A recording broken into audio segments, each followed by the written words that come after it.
సాయిరాం.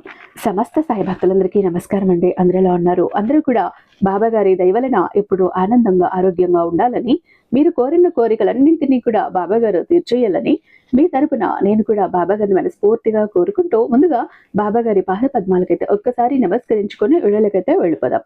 ఇక ఈరోజు బాబా గారు సాయి మాటగా నా నోట ఏం పలికించబోతున్నారు అంటే, తల్లి ఆగు, ఇక్కడే ఒక్క క్షణం ఆగు, చూడు, వెనక్కి తిరిగి చూడు, నా చేతుల్లో ఏముందో చూడు, కనిపిస్తుందా?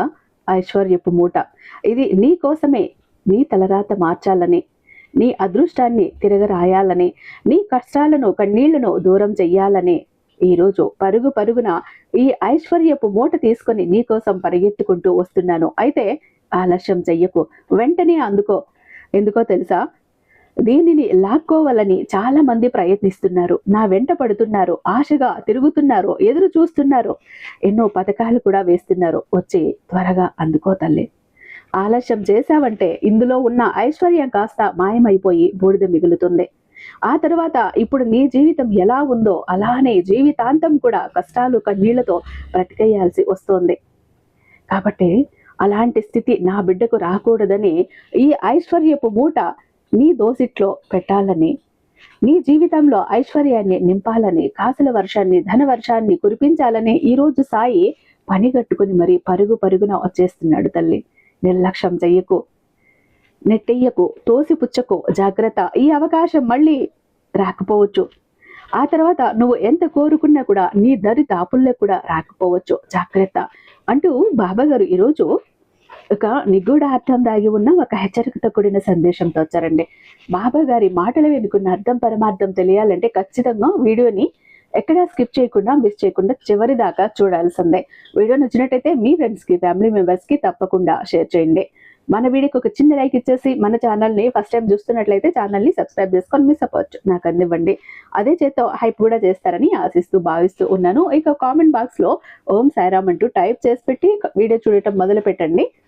బాబా గారి ఆశీస్సులు ఇంకా త్వరగా మీకు దొరుకుతాయి. అయితే ఇక నమ్మకమైన గురువు గారండి. ఎంత నమ్మకమైన గురువు గారు అని అంటే కనుక, మీకు ఎలాంటి మొండి సమస్యలు ఉన్నా, ఎవరికి చెప్పుకోలేక అల్లాడిపోతూ ఉన్నా, ఆఖరికి కట్టుకున్న భర్తకి, కడుపున పుట్టిన బిడ్డకి కూడా చెప్పుకోలేని సమస్యలతో సతమతం అయిపోతూ బయట పడలేక ఎవరికి చెప్పాలో ఏం చెయ్యాలో దిక్కుతోచని స్థితిలో ఉంటే ఒక్క ఫోన్ కాల్ చాలండి ఈ గురువు గారికి. మిమ్మల్ని ఆ కష్టాల నుంచి, ఆ మొండి సమస్యల నుంచి, ఆ కన్నీళ్ళ నుంచి బయటపడేస్తారు. గురువు గారికి కాలు కలవాలి అంటే కూడా నిజంగా అదృష్టం ఉండాలి. ఎందుకంటే బాబా గారి ఆశీస్సులు ఉంటేనే అది సాధ్యం అవుతుంది.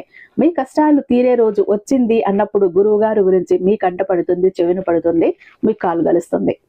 శ్రీ షిరిడి సాయిబాబా ఆశీస్సులతో జ్యోతిష్యం చెప్తారండి గురూజీ సుబ్రహ్మణ్యరాజు గారు. #1 వశీకరణ స్పెషలిస్ట్. వీరి మొబైల్ నెంబర్ 96698722. ఒక్క ఫోన్ చాలండి. మీ ప్రాబ్లం ఏంటిని ఫోన్ ద్వారా వివరిస్తే పూజల ద్వారా దానికి తగ్గ పరిష్కారాలు ఆయన అందిస్తారు. 60 ఏళ్ల అనుభవం ఉన్న దైవశక్తి కలిగిన గురూజీ. ప్రేమ, పెళ్లి, ఉద్యోగం, రాజకీయం, విదేశీ ప్రయాణం, ధనం నిలకడగా లేకపోవటం, భార్యాభర్తల మధ్య గొడవలు, ఆస్తి తగాదాలు, అప్పుల బాధలు, స్త్రీ పురుషులకు ఎటువంటి గుప్త సమస్యలున్న #1 వశీకరణ స్పెషలిస్ట్. అలాగే మీ ఇంటి మీద చెడు ప్రయోగం జరిగి ఉన్న నరదృష్టి, నరఘోష, సంతాన సమస్యలు, మానసిక సమస్యలు, గుప్త సమస్యలు, భార్యాభర్తల మధ్య, లవర్స్ మధ్య అనుమానాలు, అపార్థాలు ఉన్న, థర్డ్ పర్సన్ ఉన్న, అత్తాకోడల మధ్య సఖ్యత లేకపోయినా ప్రతి ప్రాబ్లం కి కూడా చక్కటి సొల్యూషన్ ఇస్తున్నారండి. మీ వివరాలన్నీ చాలా సేఫ్ అండ్ సెక్యూర్ గా ఉంచుతారు. కాబట్టి స్క్రీన్ మీద ఉన్నటువంటి నెంబర్ కి ఒక్కసారి కాల్ ట్రై చేసి చూడండి. ఆ తర్వాత మీ హ్యాపీనెస్ ని మీరే నాతో షేర్ చేసుకుంటారు. ఇక బాబా గారి సందేశం విషయానికి వస్తే, తల్లి ఈ రోజుటి ఈ సందేశాన్ని ఎటువంటి పరిస్థితుల్లో కూడా వదులుకోవద్దు. ఈ రోజు ఈ గడియ సాధారణం కాదు. ఈరోజు సాయి స్వయంగా నీ పిలుపు వింటున్నాడు. ఈ రాత్రి నీ అదృష్టాన్ని మార్చడానికి వచ్చాడు. ఎవరైతే నిజమైన మనసుతో ఇక్కడ ఓం సాయిరామ్ అంటూ జపిస్తారో వారి జీవితంలో అన్ని దుఃఖాలు, అడ్డంకులు, కష్టాలు మరియు భయాలు ఈ రోజు నుంచే తొలగించబడతాయి. ఆగు, ఈ సందేశం వ్యక్తంగా రాలేదు. ఇది స్వయంగా సాయి సంకేతం. నీ సమయం మారబోతోంది. ఆగిపో, నీ చేతిని ఇక్కడే ఆపు. ఈరోజు నువ్వు ఈ వీడియోని స్క్రోల్ చేస్తే నీ ముందుకు రాలేదు. నేను అనుగ్రహించాను కాబట్టే ఈరోజు ఈ వీడియో నీ ముందుకు వచ్చింది. ఇలా నిన్ను వెతుక్కుంటూ వచ్చిన సందేశాన్ని, ఇలా నిన్ను వెతుక్కుంటూ వచ్చిన వీడియోని నువ్వు మధ్యలో వదిలేసి వెళ్ళిపోతే నీ సాయిని అవమానపరిచినట్టే. యుగాల తరబడి నిన్ను రక్షిస్తున్న నీ సాయిని ఈరోజు మనసు పెట్టి చూడు. నీ తండ్రి సాయిని నేను ఈరోజు మాట్లాడుతున్నా. ఈరోజు నీకు నా సౌగంధం ఇస్తున్నా. ఈరోజు నీకు నేను నా వాగ్దానం ఇస్తున్నా. నా చేతుల్లో ఏముందో చూడు. ఈరోజు నీ కోసం నేను వట్టి చేతులతో రాలేదు తల్లి. ఒక్కసారి చూడు, మనసు పెట్టి చూడు నా చేతుల్లో ఏముందో. ఆ దైవిక ఐశ్వర్య మూట. దీన్ని పొందటం కోసం ఋషులు కొన్ని వేల తపస్సు చేశారు. దేవతలు కూడా దీనికోసం ఆశపడేవారు. ఈరోజు ఆ మూటను నీ తలుపు వద్దకు పట్టుకొని నేనే నిలబడి ఉన్నాను. నువ్వు మాత్రం దాన్ని అలక్ష్యం చేసి ముందుకు వెళ్ళాలనుకుంటున్నావా? నీ అదృష్టంపై నీకు ఇంత అపనమ్మకం ఉందా? కాబట్టి నిశ్శబ్దంగా శాంతంగా కూర్చో. నీ వీపు ఎముకలు నిటారుగా చేసుకో. ఒక లోతైన శ్వాస తీసుకో. అనుభవించు.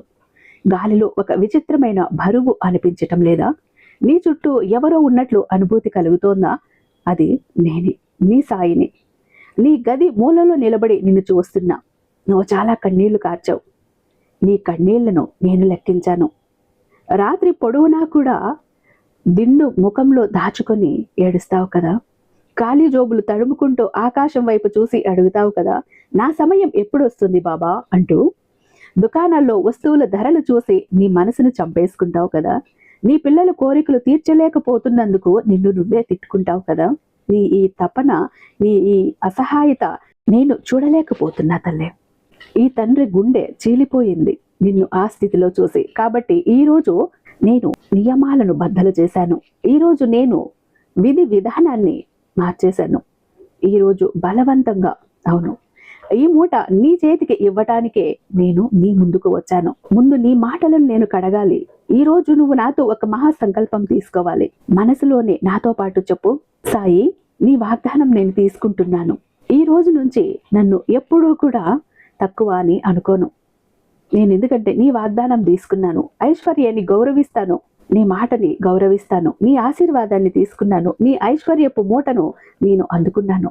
నా కుటుంబం మరియు ధర్మ కార్యాల కోసమే ఈ మూటను ఉపయోగిస్తాను. ఇప్పుడు విను, ఈ మూటలో ఏముంది? ఈ మూటలో 3 ముడులు ఉన్నాయి. మొదటి ముడి ఖర్చు ఉంది, అప్పు తీర్చటం. రెండవ ముడి స్థిర వైభవం, స్థిరమైన ఐశ్వర్యం. మూడవ ముడి శత్రు వినాశనం, శత్రువులను నాశనం చెయ్యటం. నువ్వు అప్పుల బరువు కింద నలిగిపోతున్నావు కదా. ప్రజలు ఫోన్ చేసి తగాదా చేస్తారు కదా. నిన్ను అవమానించాల్సి వస్తోంది కదా. నీ రాత్రి నిద్ర లేకుండా పోయింది కదా. చింత చెయ్యకు. ఈరోజు నేను మొదటి ముడి విప్పబోతున్నా. కానీ నువ్వు ఒక పని చెయ్యాలి. నీ ఇంటి వాయువ్య కోణం చూడు. అక్కడ చెత్త చెదారం ఎలా పోగేసి పెట్టావో అక్కడ ఎందుకు చీకటిగా ఉంది? ఆ వాయువ్య కోణం ఖాళీ స్థానం. అప్పు అక్కడ నుంచే వస్తోంది తల్లి, అక్కడ నుంచే వెళ్తోంది. ఆ మూల బరువుగా ఉంటే అప్పు పర్వతం అవుతుంది. నువ్వు ఇలా చేసిన వెంటనే ఆ మూటలో మొదటి ముడి విప్పేస్తాను. నీకు హఠాత్తుగా ఎక్కడి నుంచో ధనం వస్తుంది, లేదా అప్పు తీర్చడానికి మార్గం కనిపిస్తుంది. ఇది నా వచనం. ఇప్పుడు రెండవ ముడి గురించి చెప్తాను విను. స్థిర వైభవం. డబ్బు వస్తుంది కానీ నిలవదు. నీళ్ళల్లా కారిపోతోంది. మందులు, అనవసర ఖర్చులు, అప్పులు, బాకీలు పోతోంది. ఎందుకు పోతోందో తెలుసా? ఎందుకంటే ఇక్కడ నీ ఇంట్లో లీక్ ఉంది. నీ ఇంటి నల్ల టప్ టప్ మని కారుతూ శబ్దం చేస్తూ ఉంది. ట్యాంకుల నుంచి నీళ్లు కారుతున్నాయి. స్నానం చేసేటప్పుడు బకెట్ నిండిన నీళ్లు కారనివ్వటం లేదా? నువ్వు ఒక్కసారి చూడు. కారుతున్న నీళ్లుంటే కారుతున్న ధనం తల్లి. నువ్వు నీ సొంత చేతులతోనే నీ సంపదను కాలువలో కార్చేస్తున్నావు. ఈరోజు ఇది నా మాట. నీ ఇంటి ప్రతి ఒక్క నల్లిని కూడా చెక్ చేయి. ఒక చుక్క కారుతుంటే వెంటనే సరిచేయించు. ఇంకా విను, నీ డబ్బు పెట్టే లేదా డబ్బు ఉంచే చోట భస్మం, చందనం, తిలకం వెయ్యి. ఎందుకంటే ఇది డబ్బుని అయస్కాంతంలాగా ఆకర్షించి పట్టుకుంటుంది. నువ్వు వింటున్నావా లేదా? దృష్టి మళ్ళిందా? నీ ఇంట్లో ఏం జరుగుతోందో ఇప్పుడు నీ మనసు వెళ్ళింది కదా అక్కడికి. ఒక్కసారి అంతా గమనించు. జాగ్రత్త. నేను ముందే చెప్పాను, ఈ రోజు నన్ను అలక్ష్యం చెయ్యకు. నా మాటను తప్పకుండా నువ్వు విని తీరాల్సిందే. నువ్వు కోరుకుంటున్నావు కదా ప్రతిరోజు కూడా నేను నీ ఇంటికి రావాలని. అయితే ఈరోజు నీ తలుపు తెరిచి ఉంచు. నీ మనసుని తెరిచి ఉంచు. నాకు ఆహ్వానం పలుకు. ఇప్పుడు మూడవ ముడి శత్రునాశనం, అలాగే నజర్ దోషం. నువ్వు చాలా మంచి పనులు చేస్తావు, కానీ ఎవరో కాలు పట్టేస్తారు. నీ సొంత బంధువులే నీ పురోగతికి అసూయ పడతారు. వారి ఏడుపులో నిన్ను ముందుకు వెళ్ళనివ్వవు. నువ్వు తరచూ కూడా జబ్బు పడతావు, లేదా కారణం లేకుండా ఇంట్లో కలహాలు జరుగుతాయి. ఇదంతా నరదృష్టి. ఈ రోజు నేను ఈ మూటలో 3వ ముడి విప్పి నీకొక రక్షణ కవచం ఇస్తున్నాను. జాగ్రత్తగా అందుకో తల్లి, జాగ్రత్తగా విను. ఇది చాలా రహస్యమైన ఉపాయం. ఒక నల్లటి దారం తీసుకో, దాన్ని నా పాదాల వద్ద ఉంచు లేదా మానసికంగా నాకు అర్పించు. ఆ దారంతో 7 ముడులు వెయ్యి. ప్రతి ముడి వేసేటప్పుడు ఓం సాయిరాం అని చెప్పు. ఆ దారాన్ని నీ మణికట్టుపై లేదా మెడలో ధరించు లేదా నీ డబ్బు పెట్టే చోట ఆ హ్యాండిల్ పై కట్టు.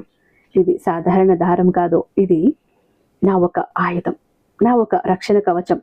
నీ మీద ఎవరి కన్ను పడినా, నీపై ఎవరి ఏడుపులు పడినా ఆ దారానికి తగిలి తిరిగి మళ్ళీ ఆ శత్రువు వైపే వెళ్తుంది. వారు చేసిన చెడు వారి మీదే బరువుగా పడుతుంది. నువ్వు భయపడాల్సిన అవసరం లేదు. నువ్వు నా బిడ్డవి, ఈ సాయి బిడ్డవని గుర్తించుకో. భయపడకు. ఇప్పుడు ఈ మూట నీ చేతుల్లో ఉంది, దాని బరువుని అనుభవించు. కానీ గుర్తుంచుకో, సాయి కృప అంటే కేవలం ధనం మాత్రమే కాదు, అది సంస్కారం కూడా.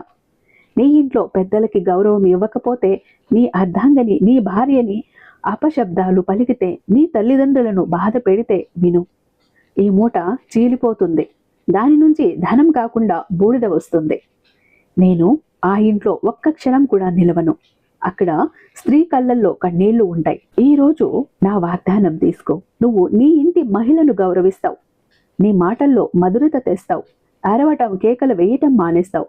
ఎక్కడ శాంతి ఉంటుందో అక్కడ నేను పిలవకుండానే ప్రవేశిస్తాను తల్లి. ఎక్కడ కలహం ఉంటుందో అక్కడి నుంచి శ్మశానం వైపు పరిగెత్తుకుపోతాను. నువ్వు ఆలోచిస్తున్నావు కదా, సాయి నాకు తక్షణం డబ్బు ఎలా వస్తుంది, ఎక్కడి నుంచి? నీకు చమత్కారం కావాలంటే విను. ఒక చమత్కారిక ప్రయోగం చెప్తాను. వచ్చే గురువారం సాయంత్రం సూర్యాస్తమయం తర్వాత ఒక తులసి పత్రం తీసుకో. దానిపై చందనంతో నా పేరు రాయి. వాటిని ఎరుపు గుడ్డలో కట్టి నీ ఇంటి ప్రధాన తలుపు వెనక వైపు వేలాడదీయి. అది సౌభాగ్యాన్ని ఆకర్షించే అయస్కాంతం. ఇది అవకాశాలను, సహాయకులను, ధనాన్ని నీ ఇంట్లోకి లాక్కొచ్చి పడేస్తుంది. కానీ ఈ ప్రయోగం అప్పుడే పనిచేస్తుంది. ఎప్పుడో తెలుసా? నీ మనసులో సందేహం లేకపోతే, బహుశా జరుగుతుందో లేదో అని అనుకుంటే జరగదు. విశ్వాసమే ఆ తాళం చెవి, కైలాస తలుపులు తెరిచే తాళం చెవి. నువ్వు ఇంకా ఈ వీడియోని షేర్ చేయలేదు తల్లి. నువ్వు మళ్ళీ స్వార్థపరుడివి అవుతున్నావు. నాకు మాత్రమే మంచి జరగాలి, మరెవ్వరికీ కావాల్సిన అవసరం లేదు అని అనుకుంటున్నావు కదా. ఈ సంకుచిత ఆలోచన నిన్ను వెనక్కి నెట్టేస్తోంది. తెలుసా, సాయి స్వభావం ఇవ్వటం మాత్రమే. ఎవరు పంచుతారో వారి వద్దకి తిరిగి అంతకు పరింతలో వస్తుంది. ఒకవేళ గంగా ప్రవహించటం ఆపితే అది మురికవుతుంది. ఈ వీడియోని ఇప్పుడే నీ 5 దుఃఖంలో ఉన్న స్నేహితులకు లేదా బంధువులకు పంపించు. ఇక్కడ ఓం సాయిరాం అంటూ మరి నువ్వు నీ దారిద్ర్యం వేరు నుంచి పూర్తిగా తొలగిపోవాలని కోరుకుంటే, పాత పట్టిపోయిన చింపిరి బూట్లు, చెప్పులు వాటిని వేసుకోవు, ఉపయోగించవు. కానీ నీకు పారేయటానికి మనసు రాదు, అలా ఉంచేసుకుంటావు. ఇది దరిద్ర దేవతకి సంకేతం. నువ్వు ఎప్పుడు పాడైపోయిన వస్తువులు నీ ఇంటి దగ్గర, నీ ఇంట్లో, నీ గుమ్మం దగ్గర అలా ఉంచేసుకుంటావో, నీ జీవితం కూడా ముందుకు సాగకుండా అలానే ఉంటుంది. వాటిని తొలగించి తుప్పు పట్టిన ఇనుపు సామాను ఇది ఇంట్లో ఉంటే కలహాలు, ప్రమాదాలను తెచ్చిపెడుతుంది. నువ్వు వీటిని తీసివేయకపోతే నా స్వర్ణ మూట నేను ఎక్కడ ఉంచను? నువ్వే చెప్పు. గందరగోళమైన చోట నేను శుచిత్వంలో నివసిస్తాను, నేను సుగంధంలో నివసిస్తాను. ఈరోజు నీ ఇంటిని ధూపం లేదా ఒక సువాసన భరితంగా చెయ్యి. ధూపం మరియు పుష్పాల వాసన అంటే నాకు చాలా ఇష్టం తల్లి. నీ ఇల్లు సువాసనగా ఉంటే నాకు అక్కడే ఆగిపోవాలనిపిస్తుంది. ఇప్పుడు చివరి మరియు అతి ముఖ్యమైన అతి అవకాశాలను, సహాయకులను, ధనాన్ని నీ ఇంట్లోకి లాక్కొచ్చేది. ఈ ప్రయోగం అప్పుడే పనిచేస్తుంది. ఎప్పుడో తెలుసా? నీ మనసులో సందేహం లేకపోతే, బహుశా ఇది జరుగుతుందో లేదో అని అనుకుంటే జరగదు. నీ విశ్వాసాన్ని తాళం చెవిగా మార్చుకుని ముందుకు కదులు. మరియు ఇప్పుడు అతి ముఖ్యమైన విషయం తల్లి, ఈ మూటను నీకు అప్పగించే సమయం వచ్చేసింది. నీ 2 చేతులు ముందుకు చాపు. మానసికంగా నీ అరచేతులు తెరిచి ఉంచు. కళ్ళు మూసుకో. ఊహించు, పైన ఆకాశం నుంచి ఒక దైవిక నీలి బంగారు కాంతి వస్తోంది. ఆ కాంతి లోపల నుంచి ఈ దైవిక మూట నెమ్మదిగా నీ చేతుల్లోకి దిగుతోంది. దాని బరువుని అనుభవించు. ఇది చాలా బరువుగా ఉంది. దీనిలో నీ పిల్లల భవిష్యత్తు ఉంది. దీనిలో నీ సొంత ఇల్లు ఉంది. దీనిలో నీ విజయం ఉంది. దీనిలో నీ వృద్ధాప్యపు ఆధారం ఉంది. ఇప్పుడు ఈ మూటను నీ నుదురుకు తగిలించుకో. పూర్తి శ్రద్ధతో బిగ్గరగా చెప్పు, లేదా ఇక్కడ కామెంట్లో రాయి, సాయి నీ ఆశీర్వాదం నాకు అంగీకారం. నేను ఈ మూటను స్వీకరిస్తున్నాను. నువ్వు ఈ కామెంట్ అన్నది నీ రాతపూర్వక దస్తావేజ్ అనుకో. నువ్వు ఎన్నిసార్లు రాస్తే అన్నిసార్లు ఈ సంకల్పం సిద్ధమవుతుంది. సిగ్గుపడుకో. ప్రపంచం ఏమనుకుంటుందో అని ఆలోచించుకో. ప్రపంచం నీకు సహాయం చేయటానికి రాదు. నేను వచ్చాను కాబట్టి బిగ్గరగా పిలువు. ఇక్కడ ఓం సాయిరాం అంటూ రాయి. ప్రతి ఒక్క అక్షరాన్ని నింపే. ప్రతి అక్షరంలో అంత శక్తి దాగి ఉండాలి. బ్రహ్మాండం వరకు మారుమోగాలి. నా షిరిడి వరకు నీ పేరు, నీ పిలుపు వినిపించాలి. ఇది విను. చివరి అవకాశం. నేను నీకు ఒక మాట ఇచ్చాను. ఇంకా సోమరితనం చేస్తే, కాలాన్ని వృధా చేస్తే గుర్తుంచుకో, కాలం మహాకాలుడు. కాలాన్ని అవమానించేవాడిని కాలం బూడిద చేస్తుంది. ఇప్పుడు పైకి తీసుకురాదు. నేను వెళ్తున్నాను నీ రక్షణ చెయ్యటానికి, నీ పని స్థలాన్ని ఉన్నత శిఖరాలకు తీసుకువెళ్ళటానికి. కానీ షరతు అదే. ధర్మం, ధైర్యం, ధ్యేయం. ధర్మంతో డబ్బు సంపాదించు. ధైర్యాన్ని ఉంచు. ఓడిపోకు. లక్ష్యంపై దృష్టి ఉంచు. ఈ రోజు రాత్రి నీకు సాధారణ రాత్రి కాదు. ఈరోజు నువ్వు నిద్రపోతే నీ స్వప్నాలు మారిపోతాయి. నీకు సంకేతాలు వస్తాయి. బహుశా స్వప్నంలో పర్వతం కనిపించవచ్చు, పవిత్రమైన నది కనిపించవచ్చు, తెల్లటి ఆవు కనిపించవచ్చు. అలాంటిది ఏదైనా కనిపిస్తే అర్థం చేసుకో, సాయి నీ జీవితంలోకి ప్రవేశించాడు అని. ఉదయం లేచి ఎవరికి ఆ స్వప్నం గురించి చెప్పకు. కేవలం చిరునవ్వు నవ్వు మరియు నాకు ధన్యవాదాలు చెప్పు. ఇప్పుడు లేచి నిలబడు. సింహంలాగా గర్జించు. నువ్వు సాయి బిడ్డవి. నువ్వు సాయి సంతానానివి. నువ్వు బాధపడటానికి సృష్టించబడలేదు. ఐశ్వర్యం నీ జన్మ సిద్ధ హక్కు. ఈరోజు నేను నీకు ఆ హక్కును తిరిగి ఇచ్చాను. ఈ మూట ఇప్పుడు నీది. దాన్ని జాగ్రత్తగా కాపాడుకో. దాన్ని ఎప్పుడూ కూడా అవమానించుకో. నా ఆశీర్వాదం, నా ప్రేమ, నా తేజస్సు, నా అన్ని శక్తులు ఇప్పుడు నీతోనే ఉన్నాయి. ఆ మూట రూపంలో నువ్వు ఒంటరి కాదు. వెనక్కి తిరిగి చూడకు. నీ వెనకే నిలబడి ఉన్నాను. ఇక్కడ ఒక్కసారి చెప్పు, నేను కోటీశ్వరుని అయ్యాను. ఈ ఐశ్వర్యపు మూట నన్ను కుబేరుని చేసింది అని చెప్పు. సరే, ఈ మూటను తీసుకున్నావు, నా ఆశీర్వాదాన్ని కూడా తీసుకున్నావు. కానీ యుద్ధం ముగిసిందని అనుకుంటున్నావు కదా? లేదు, నిజమైన యుద్ధం ఇప్పుడే మొదలయ్యింది. సుఖం పొందటం చాలా సులభం తల్లి, కానీ దాన్ని కాపాడుకోవటం, పెంచుకోవటం చాలా కష్టం. పెద్ద పెద్ద రాజులను చూశాను, అహంకారంలో పడి అంతా కోల్పోయిన వారిని. ఎందుకంటే ధనం, అధికారం వచ్చినప్పుడు వాటితో పాటు అలసత్వం వస్తుంది, అజాగ్రత్త కూడా వస్తాయి. నేను కోరుకోనిది నువ్వు కూడా అదే తప్పు చేయకూడదు. ఈరోజు నేను నీకు ఇచ్చి వెళ్తున్న దాన్ని రేపు ఎవరో దాన్ని తీసుకోకూడదు, లాక్కోకూడదు. కాబట్టి నీకు ధనంతో పాటు ఈ సాయి శత్రువు మరియు సంపదతో పాటు మహామిత్రుడు కూడా ఎవరో చెప్తాడు. జాగ్రత్తగా విను. నీ సంపదని అడ్డుకుంటూ నీ ఎదుగుదలని ఆపుతున్నటువంటి ఆ శత్రువులు ఎవరో తెలుసా? నీ ఇంటి గుమ్మం బయట ఒక్కసారి మనసు విప్పి కళ్ళు విప్పి చూడు. చిరిగిపోయిన బూట్లు, చిరిగిపోయిన చెప్పులు, పాడైపోయిన చీపుర్లు ప్రతి ఒక్కటి అస్తవ్యస్తంగా ఉన్నాయి. ఇంట్లో కూడా ఎటు చూసినా కూడా చిందర వందరగా ఉంది. ప్రతి ఒక్కటి సర్దుకున్నావు అంటే నీ జీవితంలో వస్తున్న ఆటంకాలు, అడ్డంకులు అన్నీ తొలగిపోయి నీ సాయి తీసుకువచ్చిన ఐశ్వర్యపు మూట నీ సొంతం అవుతుంది. జాగ్రత్తగా అందుకో బిడ్డ అంటూ బాబా గారు ఈరోజు ఒక నిగూఢ అర్థం దాగి ఉన్న సందేశంతో వచ్చారండి. ఒక అద్భుతమైన సందేశంతో కూడా వచ్చారండి.